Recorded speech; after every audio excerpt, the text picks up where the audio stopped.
이번 영상은 리딩 지저스 4권의 세 번째 수업으로 에스겔서에 기록된 여러 환상들이 의미하는 바가 무엇인지 살펴보고 그 환상들과 예수 그리스도가 어떻게 연결되는지 함께 알아보겠습니다. 이스라엘 역사의 암흑기를 배경으로 한 에스겔서는 예루살렘의 멸망이라는 사건을 중심으로 구성되어 있습니다. 저자 에스겔은 하나님께 반역하는 백성에게 다가올 재앙을 경고하지만 멸망 후에 임할 회복도 함께 예언합니다.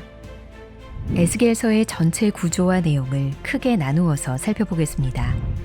1장부터 3장까지는 에스겔을 향한 하나님의 부르심과 에스겔의 사명, 4장부터 24장까지는 유다와 예루살렘이 멸망한다는 예언, 25장부터 32장까지는 주변 이방족 속에 임하는 심판에 대한 예언, 그리고 33장부터 48장까지는 백성들과 땅을 향한 새 소망을 전하는 내용이 담겨 있습니다. 이와 같은 전체적인 구조를 배경으로 에스겔서에 기록된 주요 환상들과 그 환상들이 지니는 의미를 살펴보겠습니다.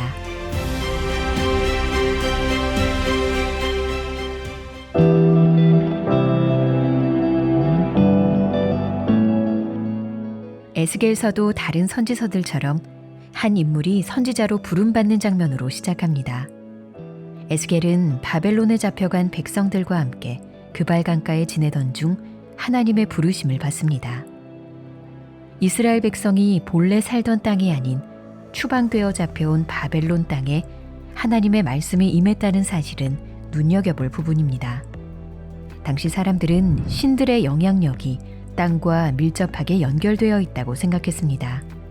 살던 땅을 떠난다는 것은 그 땅을 다스리는 신의 영향력에서 벗어난다는 것을 의미했죠. 그러나 하나님의 말씀이 바벨론에 있는 에스겔에게 임했다는 사실은 하나님께서 장소에 제한 없이 어디에나 계신다는 것을 알려주는 것이었습니다. 에스겔은 부르심을 받는 환상 중에 하나님의 영광을 봅니다. 환상 속에서 하나님은 폭풍과 큰 구름, 불과 번개 가운데 임하십니다.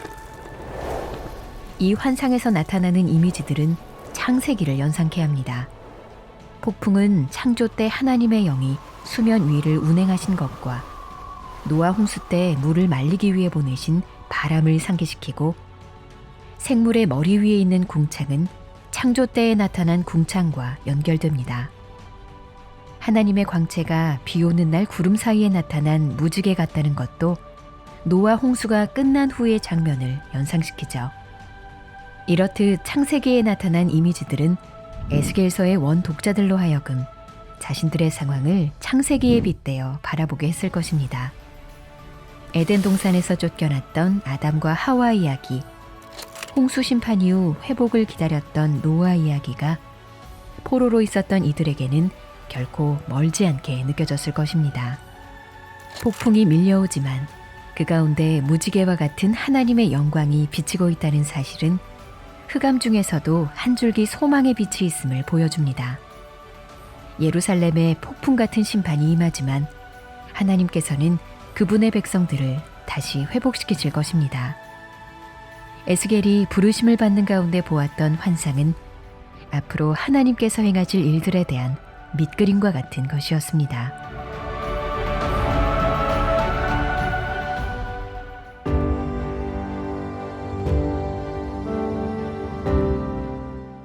에스겔서에서 가장 잘 알려진 내용은 마른 뼈 환상일 것입니다.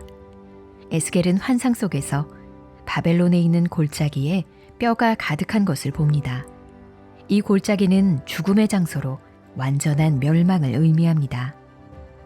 여호와께서는 에스겔에게 인자야, 이 뼈들이 능히 살 수 있겠느냐라고 물으시고, 에스겔은 주 여호와여, 주께서 아시나이다 라고 답합니다. 하나님께서는 에스겔을 통해 뼈들에게 말씀하십니다. 너희 위에 힘줄을 두고 살을 입히고 가죽으로 덮고 너희 속에 생기를 넣으리니 너희가 살아나리라.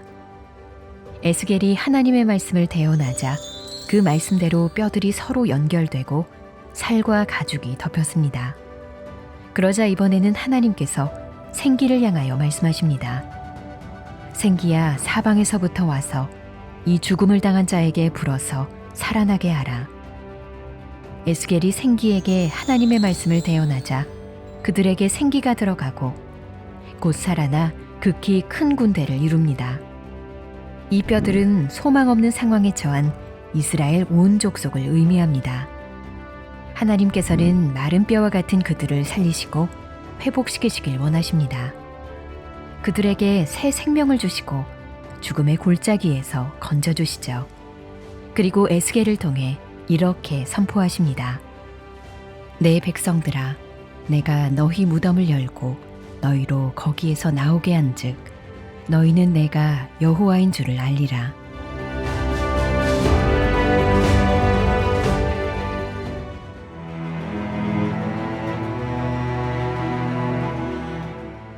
에스겔 38장과 39장에는 이스라엘의 최후의 대적을 상징하는 마곡 땅의 왕 곡을 하나님께서 그의 도구로 사용하시는 내용이 나옵니다.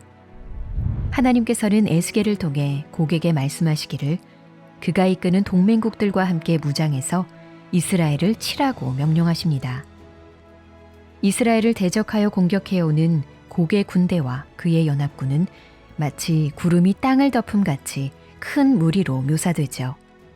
여기서 공격의 대상으로 지목된 이스라엘은 아주 평안한 모습으로 묘사됩니다. 이해하기 힘든 상황이지만 하나님께서는 그렇게 명령하신 이유를 말씀하십니다. 고가 끝날에 내가 너를 이끌어다가 내 땅을 치게 하리니 이는 내가 너로 말미암아 이방 사람의 눈앞에서 내 거룩함을 나타내어 그들이 다 나를 알게 하려 함이라. 하나님은 불경건한 나라를 심판하심으로 그의 거룩함을 드러내시고 그의 백성을 보호하심으로 그의 권능을 알리십니다. 곡과 연합군은 하나님의 말씀대로 이스라엘을 치러 오겠지만 도리어 그들이 하나님의 심판을 받고 멸망하게 될 것입니다. 에스겔 38장과 39장의 내용은 상징적으로 악한 세력의 최후 공격을 의미하는데 이는 요한계시록 20장에서 곡과 마곡이 하나님의 백성과 최후의 전투를 벌이는 장면과 연결됩니다. 에스겔과 요한계시록의 본문은 모든 것이 하나님의 주권 아래 있으며 궁극적인 승리는 하나님께 있다는 사실을 가르쳐 줍니다. 하나님의 영광을 위한 그분의 목적은 분명히 성취될 것이기에 최후의 전투는 모든 믿는 자에게 용기를 주는 이야기가 됩니다.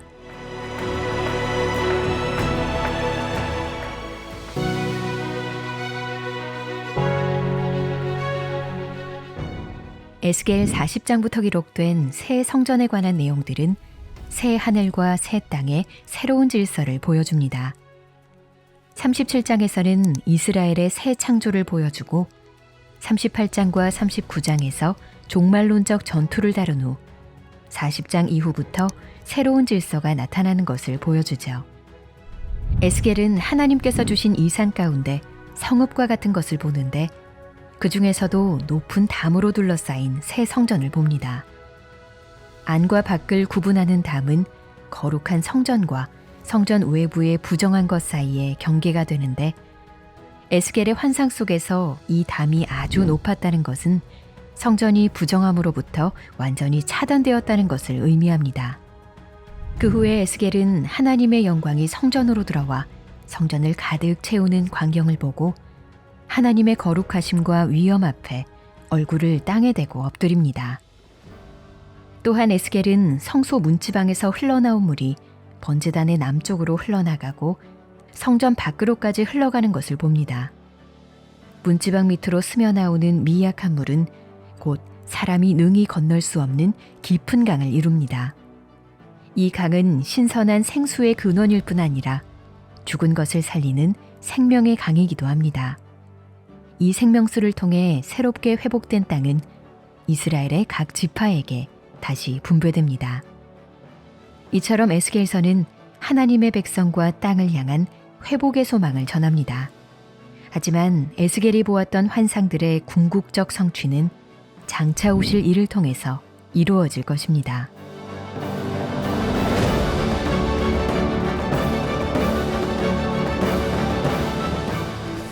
예수 그리스도께서는 새 성전이십니다. 성육신하신 예수님은 자신을 가리켜 성전이라 칭하시며 자신의 죽음과 부활을 말씀하셨습니다. 에스겔이 보았던 성전이 부정한 백성들 가운데 있으면서도 부정해지지 않았듯 예수님께서도 죄로 가득한 세상에 계셨지만 부정해지지 않으시고 오히려 정결함을 전파하셨습니다. 어둠 가운데 빛이 되신 것이지요. 예수님께서는 또한 에스겔이 보았던 바로 그 생수의 강이십니다. 누구든지 목마르거든 내게로 와서 마시라. 나를 믿는 자는 성경의 이름과 같이 그 배에서 생수의 강이 흘러나오리라. 성전에서 나온 물이 죽은 땅에 생명을 불어넣은 것처럼 예수님께서 주시는 생수를 마시는 자들은 새 생명을 경험하게 될 것입니다. 성령의 임재를 통한 영생의 소망이 예수님께 나아가는 모든 자들에게 약속되었습니다. 내가 주는 물을 마시는 자는 영원히 목마르지 아니하리니 내가 주는 물은 그 속에서 영생하도록 솟아나는 샘물이 되리라.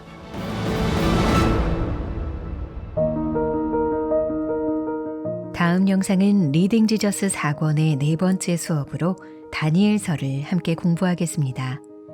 하나님을 향한 신실한 믿음으로 승리하는 다니엘의 이야기를 살펴보며 구약 성경의 묵시문학을 대표하는 다니엘의 여러 환상들을 어떻게 올바르게 이해할 수 있는지에 대해서도 함께 알아보겠습니다.